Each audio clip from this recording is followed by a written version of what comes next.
इस बूढ़े आदमी ने शहर के बीचों बीच एक बहुत बड़ा जहाज बनाया क्योंकि उसे यकीन था कि एक दिन जबरदस्त बाढ़ आएगी। लोग उसे पागल समझते थे क्योंकि वो ऊंची जगह पर जहाज बना रहा था। रिपोर्टर्स आए, उसकी खबर बनाई और उसे मजाक बना दिया, लेकिन बूढ़े आदमी को किसी की परवाह नहीं थी। वो लगातार जहाज बनाता रहा, यहाँ तक कि उसके बाल सफेद हो गए। एक दिन अचानक जानवर आने लगे और उसकी मदद करने लगे। आखिरकार जहाज समय पर पूरा हो गया। जिस दिन बड़ी बाढ़ आने की बात कही जा रही थी, उस दिन एक एक करके सारे जानवर जहाज पर चढ़ने लगे। इसके बाद बूढ़े आदमी ने लोगों को भी तुरंत जहाज पर चढ़ने के लिए कहा, लेकिन किसी ने उस पर भरोसा नहीं किया। सब हंसने लगे और बोले कि उसकी सारी मेहनत बेकार है। तभी अचानक आसमान काला हो गया और तेज हवा चलने लगी। बूढ़े आदमी का यकीन और मजबूत हो गया कि सच में बड़ी बाढ़ आने वाली है। उसने फिर लोगों से जहाज पर चढ़ने की अपील की, लेकिन कोई उसकी बात सुनने को तैयार नहीं था। तभी दूर से एक जोरदार टूटने की आवाज आई। शहर के ऊपर बना एक बहुत बड़ा बांध पानी का दबाव सहन नहीं कर पाया। बांध टूट गया और तेज बाढ़ सीधे शहर की तरफ बढ़ने लगी। लोग डर के मारे घबरा गए। सब भागते हुए उस बूढ़े आदमी के बड़े जहाज की तरफ आए। थोड़ी ही देर में एक जबरदस्त लहर आई और जहाज से टकरा गई। एक विशाल पानी की दीवार ने रास्ते में आने वाली हर चीज को बहा दिया। इमारतें पल भर में डूब गईं, लेकिन जहाज पर मौजूद लोग उस भयानक तबाही से बच गए। ये सब उस बूढ़े आदमी के बनाए बड़े जहाज की वजह से हुआ।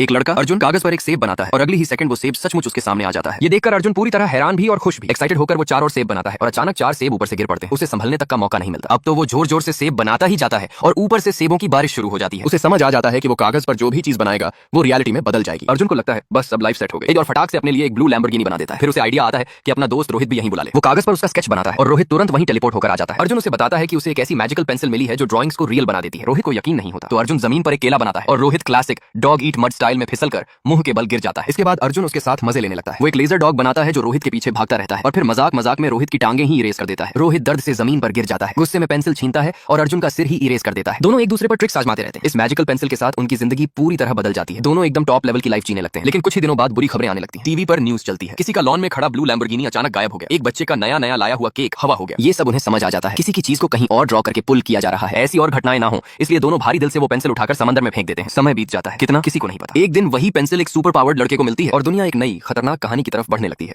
इस लड़के आरव की बाहें और टांगें अचानक मछली जैसे फिन्स में बदलने लगती हैं। जब भी उसका हाथ पानी को छूता पूरी स्किन पर स्केल्स उभर आते और उंगलियों से हल्का सा इलेक्ट्रिक करंट निकलने लगता। एक रात वह पानी की बोतल नीचे रखने की कोशिश करता है, लेकिन बोतल उसकी हथेली से चिपक जाती है। जब जोर लगाकर छुड़ाना चाहता है तो हाथ दीवार से चिपक जाता है और कुछ ही पलों में पूरा शरीर छत से लटक जाता है। मजबूर होकर उसे अपने फॉस्टर पेरेंट्स को बुलाना पड़ता है, लेकिन अजीब घटनाएं यही नहीं रुकती। उसे रोज कई लीटर पानी पीना पड़ता है और स्विमिंग में वह वर्ल्ड रिकॉर्ड तक तोड़ देता है। उसके फिन्स कभी दिखते हैं, कभी गायब हो जाते हैं। दोस्तों ने उसके स्केल्स का एनालिसिस किया और साफ कह दिया वो किसी मरमेड का बेटा है। अपने असली ओरिजिन्स को लेकर सवाल उठने पर उसके फॉस्टर पेरेंट्स सच बता देते हैं। उन्होंने उसे सालों पहले एक समुद्र तट पर पाया था। आरव उसी जगह लौटता है। तभी समुद्र की सतह पर एक मरमेड दिखाई देती है, वही उसकी माँ होती है। अचानक उसे तेज दर्द होता है, वह जमीन पर गिर पड़ता है और उसके हाथ पैर फिर से फिन्स में बदलने लगते हैं। माँ उसे बचाने के लिए तेजी से उसकी ओर तैरती है, लेकिन तभी एक मछुआरा उसे पकड़ लेता है। जब आरव होश में आता है तो खुद को एक फिशिंग बोट पर पाता है। मछुआरा उसे बेट की तरह इस्तेमाल कर उसकी मरमेड माँ को फंसाना चाहता है। जैसे ही माँ बचाने आती है वह बिजली की रफ्तार से एक बड़ा जाल फेंक देता है। वह पानी के अंदर जाल में फंस जाती है। किस्मत से मछुआरे का बेटा कबीर, जो आरव का अच्छा दोस्त है, यह सब देख लेता है। अपनी जान की परवाह किए बिना वह चाकू से जाल काटकर मरमेड को आजाद कर देता है, लेकिन खुद उसमें उलझ जाता है और बेहोश हो जाता है। आरव अपनी उंगलियों से हल्का इलेक्ट्रिक शॉक छोड़कर उसे बचाता है। कुछ ही देर में उसका दोस्त होश में आ जाता है। मछुआरा अपने के पर गहरा पछतावा महसूस करता है।